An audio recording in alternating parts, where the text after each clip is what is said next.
ಎಲ್ಲರಿಗೂ ನಮಸ್ಕಾರ. ನಾನು ಸುಪ್ರೀತ್ ಅನಂತಸ್ವಾಮಿ. ಇದು ಮೈಸೂರು ಗುಂಗ್ರಾಳ್ ಛತ್ರ, ಹುಣಸೂರು ರಸ್ತೆಯಲ್ಲಿರುವಂತಹ ಗುಂಗ್ರಾಳ್ ಛತ್ರಕ್ಕೆ ಹೊಂದಿಕೊಂಡಿರುವಂತಹ ಒಂದು DTCP ಅಪ್ರೂವ್ಡ್ ಲೇಔಟ್. ಇದು 30-50 and odd sites are available. ಎಲ್ಲಿದೆ ಈ ಜಾಗ, ಎಷ್ಟು ಕಿಲೋಮೀಟರ್ ಅಂದರೆ ಮೈಸೂರು ಪ್ಯಾಲೇಸಿಂದ 22 ಕಿಲೋಮೀಟರ್ ಆಗುತ್ತೆ. 22 ಕಿಲೋಮೀಟರ್ಸ್ ಫ್ರಮ್ ಮೈಸೂರು ಪ್ಯಾಲೇಸು. ಯಾವ ಮಾರ್ಗದಲ್ಲಿ ಬರಬೇಕು? ಮೈಸೂರಿಂದ ತಾವು ಮಡಿಕೇರಿಗೆ ಹೋಗುವಂಥ ರಸ್ತೆ, ಮಡಿಕೇರಿ ಹುಣಸೂರಿಗೆ ಹೋಗುವಂತಹ ರಸ್ತೆಯಲ್ಲಿ ಒಂದು ಡಿವಿಯೇಷನ್ ತಗೊಂಡ್ರೆ ಗುಂಗ್ರಾಳ್ ಛತ್ರ ಅಂತ ಒಂದು ಊರಿದೆ. ಆ ಊರಿಗೆ ಹೊಂದಿಕೊಂಡಿರುವಂತಹ ಈ ಟೌನ್ ಪ್ಲ್ಯಾನಿಂಗಿಂದ ಅಪ್ರೂವಲ್ ಆಗಿರುವಂತಹ ಲೇಔಟಲ್ಲಿ ಈಗ ಸಂಪೂರ್ಣವಾಗಿ ಕಾಮಗಾರಿ ಮುಗಿದಿದೆ. ಯಾವುದೇ ಥರ ಪೆಂಡಿಂಗ್ ವರ್ಕ್ಗಳು ಲೇಔಟ್ ಪರವಾಗಿ ಯಾವುದೂ ಇಲ್ಲ. ಸೈಟ್ ಮಾರ್ಕಿಂಗ್ಗಳು ಅಂದರೆ ಸೈಟ್ ಉದ್ದಗಳತೆ ತೋರಿಸುವಂತಹ ಕಲ್ಲುಗಳನ್ನ ಹಾಕಿದ್ದಾರೆ. ಸೈಟ್ಗಳಿಗೆ ನಂಬರಿಂಗ್ಗಳು ಹಾಕಿದ್ದಾರೆ.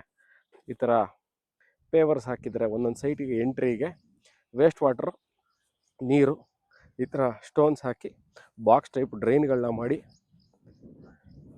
ಈ ಥರ ನೀರು ಹೋಗಲಿಕ್ಕೆ, ಎಕ್ಸಿಟ್ ಆಗಲಿಕ್ಕೆ waste water line, drinking water, so ಮರಗಳು ಗಿಡಗಳನ್ನೆಲ್ಲ ಹಾಕಿ ನೀಟಾಗಿ ಸಿಮೆಂಟ್ ರೋಡು. ಇನ್ನೆಂದಿಗೂ ಯಾವತ್ತಿಗೂ ಮಿನಿಮಮ್ ಒಂದು 15 ವರ್ಷಕ್ಕೆ ಏನೇ ಥರ ಡ್ಯಾಮೇಜ್ ಆಗದೇ ಇರುವಂಥ ಸಿಮೆಂಟ್ ರೋಡ್ ಸಹ ಇಲ್ಲಿ ನಾವು ನೋಡಬಹುದು.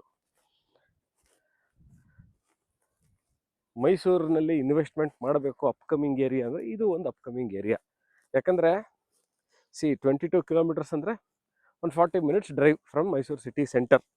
ಮುಂದಿನ ಕಾಲಕ್ಕೆ ನಮಗೆ ಬಂದು ಇದನ್ನು ಇನ್ವೆಸ್ಟ್ಮೆಂಟ್ ಮಾಡಿ ಅದ್ರ ಮೇಲೆ ಪ್ರಾಫಿಟ್ ತೊಗೋಬೇಕು ಅಂತಿರೋರಿಗೆ ಒಂದು ಪಾಕೆಟ್ ಫ್ರೆಂಡ್ಲಿ ಅಂತ ನಾನು ಹೇಳಲಿಕ್ಕೆ ಹೋಗಲ್ಲ. ಯಾಕಂದರೆ ಎಲ್ಲ ಜಮೀನಿಗೂ ಅದಕ್ಕೆ ಆದಂತಹ ಒಂದು ವ್ಯಾಲ್ಯೂ ಇರುತ್ತೆ. ಈ ಲೋ ಬಜೆಟ್ಟು, ಈ ಪಾಕೆಟ್ ಫ್ರೆಂಡ್ಲಿ ಅವೆಲ್ಲ ನಾನು ಯೂಸ್ ಮಾಡಲ್ಲ ಪದಗಳನ್ನ. ಯಾಕಂದರೆ ಎಲ್ಲ ಜಮೀನಿಗೂ ಅದಕ್ಕೆ ಆದಂತಹ ವ್ಯಾಲ್ಯೂ ಇರುತ್ತೆ, ಅದಕ್ಕೆ ಆದಂತಹ scope of enhancement of rates ಇರುತ್ತೆ. ಎಲ್ಲೇ ನೀವು ಜಾಗ, ಯಾವುದೇ ಊರಲ್ಲಿ ಜಾಗ ತೊಗೊಂಡು ಎಲ್ಲೇ ಒಂದು ವರ್ಷಗಳ ಕಾದರೆ ರೇಟ್ ಖಂಡಿತವಾಗ್ಲೂ ಎನ್ಹ್ಯಾನ್ಸ್ ಆಗುತ್ತೆ. ಸೊ ಅದೇ ಥರನೇ ನೀವು ಸಿಟಿ ಸೆಂಟ್ರಲ್ಲೇ ಪ್ಯಾಲೇಸ್ ಮುಂದೆನೇ ಸೈಟ್ ತೊಗೊಂಡ್ರು ಎನ್ಹ್ಯಾನ್ಸ್ ಆಗುತ್ತೆ. ಇಲ್ಲಿ ಗುಂಗ್ರಾಳ್ ಛತ್ರಕ್ಕೆ ಬಂದ್ಬಿಟ್ಟು ಇಲ್ಲಿ ಸೈಟ್ ತೊಗೊಂಡ್ರು 22 ಕಿಲೋಮೀಟ್ರ್ ಬಂದು ತೊಗೊಂಡ್ರು ಇಲ್ಲೂ ಸಹ ರೇಟು ಖಂಡಿತವಾಗ್ಲೂ ಎನ್ಹ್ಯಾನ್ಸ್ಮೆಂಟ್ ಅಂತೂ ಇರುತ್ತೆ. ಡಬಲ್ ಆಗಲ್ಲ. ಭಾಳ ಜನ ನಾನು ವೀಡಿಯೋಗಳು ಮಾಡಿದಾಗ ಕಮೆಂಟ್ ಸೆಕ್ಷನಲ್ಲಿ can I get double rate in 2 years ಅಂತಾರೆ. ನೋಡಿ, ಮೈಸೂರಲ್ಲಿ IT-BTಗಳಿಲ್ಲ, ದೊಡ್ಡ ಕಂಪ್ನಿಗಳಿಲ್ಲ. ಟಾಟಾನೋ, ಮಹೇಂದ್ರನೋ, ಜಿಂದಾಲು, ಗೋದ್ರೇಜು ಅವ್ಯಾವುದೂ ಇಲ್ಲ ಇಲ್ಲಿ. ಅಲ್ಲೊಂದು ಇಲ್ಲೊಂದು ಯಾವುದೋ ಒಂದೆರಡು ಚಿಕ್ಕ ಪುಟ್ಟ ಸಾಫ್ಟ್ವೇರ್ ಕಂಪ್ನಿಗಳಿದೆ. ಅಷ್ಟಾಗಿ ಉದ್ಯೋಗ ಇಲ್ಲದೇ ಇರುವಂತಹ ಮೈಸೂರಿದು. ಎಜುಕೇಷನ್ ಮುಗಿಸ್ತಾರೆ, ಓದ್ತಾರೆ, ಒಳ್ಳೊಳ್ಳೆ ಕಾಲೇಜ್ಗಳಿದೆ, ಹೋಗ್ತಾರೆ. ಅವರು ಹೋಗಿ ಯಾವುದೋ ಒಂದು ದಿವಸ ಚೆನ್ನಾಗಿ ಅರ್ನ್ ಮಾಡಿ ದೇಶ ವಿದೇಶಗಳಲ್ಲಿ ಅರ್ನ್ ಮಾಡಿಕೊಂಡು ಆನಂತರ ಮೈಸೂರಲ್ಲೇ ನಾನು ಇದೇ ಊರವನು, ಇಲ್ಲೇ ಓದಿದ್ದು ಅಂತ ಜಾಗದ ಮೇಲೆ ಪ್ರೇಮವಾಗಿ ವ್ಯಾಮೋಹ ಇದ್ದವ್ರು ಏನು ಮಾಡ್ತಾರೆ, ಮೈಸೂರಲ್ಲಿ ಬಂದು ಇನ್ವೆಸ್ಟ್ಮೆಂಟ್ ಮಾಡ್ತಾರೆ. ಇಲ್ಲ, ನಾವು ಬೆಂಗಳೂರಲ್ಲಿದ್ದು ಸಾಕಾಯ್ತಪ್ಪ, ಬೆಂಗಳೂರು, ಬಾಂಬೆ, ಡೆಲ್ಲಿ ಎಲ್ಲೋ ಇದ್ದೀವಿ, ಪೂನಾದಲ್ಲಿ ಅಲ್ಲಿ ಹೆಟ್ಟಿಕ್ ಲೈಫ್ ನಮಗೆ ಸಾಕಾಗೋಗಿದೆ, ಯಾವ್ದಾದ್ರು ಕಾಮಾಗಿರೋ ಊರಿಗೆ ಹೋಗೋಣ ಅಂದರೆ ನೋಡಿ ಅವಾಗ ಮೈಸೂರಿಗೆ ಬರ್ತಾರೆ. ಸೊ ಇನ್ವೆಸ್ಟ್ಮೆಂಟ್ ಬೇಸ್ ಆದವ್ರು ಏನು ಮಾಡ್ತಾರೆ, ಫ್ಯೂಚರಲ್ಲಿ ನನಗೆ ಇವಾಗ ಇನ್ವೆಸ್ಟ್ಮೆಂಟ್ ಮಾಡಿ ಫ್ಯೂಚರ್ಲಿಂದ ಮಾಡೋಣ ಅನ್ನೋದು. Usually I am talking about these youngsters who have started their careers. ಅಂದರೆ ಈ ಕೆಲಸ ಸೇರೋ ಒಂದು 6-7 ವರ್ಷ ಆಗಿರುತ್ತೆ. ಒಂದು ಕಾರ್ ತೊಗೊಂಡಿರೋದು, ಒಂದು ಬೇಕಾದಂಗೆ ಮನೇನ ಒಂದು ಇನ್ವೆಸ್ಟ್ಮೆಂಟ್ ಮಾಡಬೇಕು ಅಂತ ಇರೋರಿಗೆ ಭೂಮಿ ಮೇಲೆ ಇನ್ವೆಸ್ಟ್ಮೆಂಟ್ ಮಾಡಿ. ಹುಡುಗಿ ಇಬ್ಬರೂ, ಐ ಆಮ್ ನಾಟ್ ಟೆಲ್ಲಿಂಗ್ ಹುಡುಗರು ಮಾಡಬೇಕು, ಹುಡುಗಿರು ಮಾಡಬೇಕು, ಇಲ್ಲ. ಇವತ್ತಿನ ದಿವಸದಲ್ಲಿ ಎಲ್ಲದ್ರಲ್ಲೂ ಎಲ್ಲ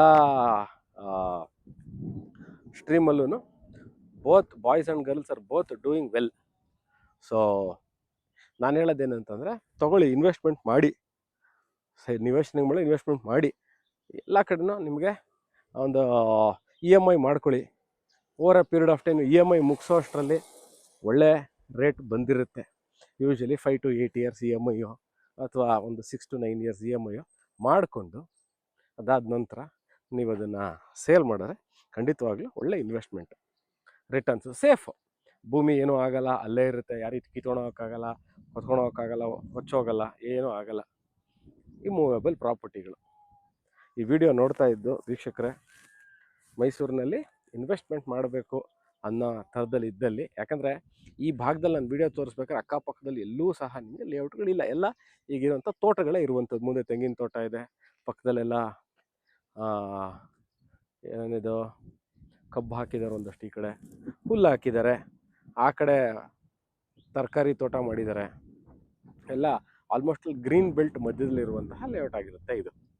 ಈ ವಿಡಿಯೋ ನೋಡ್ತಾ ಇದ್ದು ಇದರ ರೇಟ್ ಎಷ್ಟು, ನಾನು ಇವಾಗ ರೋಡ್ ತೋರಿಸ್ದೆ, ಸಿಮೆಂಟ್ ರೋಡು, ಪಾರ್ಕು, ಇಲ್ಲಿ STP ಸ್ವೇಜ್ ಟ್ರೀಟ್ಮೆಂಟ್ ಇಲ್ಲೇ ಆಗೋದು, ಎಲ್ಲ ಬಂದಿಲ್ಲ ಡಂಪ್ ಆಗೋವಂಥದ್ದು. ಆ ಕಡೆ CA ಜಾಗ ಬಿಟ್ಟಿದ್ದಾರೆ. ಮೇನ್ ರೋಡು ಇವಾಗೇನು ವೆಹಿಕಲ್ ನಿಂತಿದೆಯಲ್ಲ ಅದೇ ಮೇನ್ ರೋಡ್. ಆ ಕಡೆಯಿಂದ ನಾನು ಗುಂಗ್ರಾಳ್ ಛತ್ರಕ್ಕೆ ಬಂದಿರುವಂತಹ, ಗುಂಗ್ರಾಳ್ ಛತ್ರದಿಂದ ಬರುವಂತಹ ಮೇನ್ ರೋಡ್ ಇದು. ಸೊ ಈ ವಿಡಿಯೋ ನೋಡ್ತಾ ಇದ್ದು ಇನ್ನಷ್ಟು ಮಾಹಿತಿ ಬೇಕಿದ್ದಲ್ಲಿ ಡಿಸ್ಕ್ರಿಪ್ಷನಲ್ಲಿ ಕೆಳಗೆ ನಾನು ರೇಟನ್ನು ಮೆನ್ಷನ್ ಮಾಡಿರ್ತೀನಿ. What is the selling rate ಅನ್ನೋದು ನಾನು ಕ್ಲಿಯರಾಗಿ ಮೆನ್ಷನ್ ಮಾಡಿರ್ತೀನಿ, ನೋಡಿ. You can call me for more information. Thank you.